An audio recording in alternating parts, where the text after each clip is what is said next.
Kapodwa ng'eyo mag somo jagoro mongere migawo mar somo Dr. Kipsang owacho ni od bura igeno ni biro keto chik manyien makoro biro nyiso kaka chenro mag somo ibiro tae pacho ka bwo kit somo manyien mano mar CBC. Kipsang ne wuoyo kinde manoyawo otese mag penj mag KCSE okinyi makawuono e kaunti ma Kisumu kama nowacho ni migawo mar somo temo duto manyalo mar keto lokruoge midwaro mondo miketie tim gi aput manotimo nonro ewi kit somo manyasani mar CBC. Ogolo siem ne ng'ata ma ibiro yudi katemo donjore e kuo mag penj masani dhi mbele go kowacho ni ibiro kawnegi ondamo mager mar chik.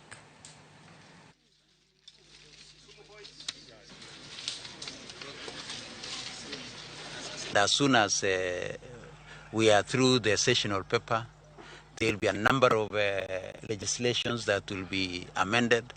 There may be one or two new ones so that it can assist us in implementing the presidential working party. The only thing I would want to affirm is that the junior school is domiciled in our current primary schools. We are putting in some resources together with the CDF to ensure that we have adequate classrooms in grade 9 in 2025 in our current primary schools where junior school is domiciled.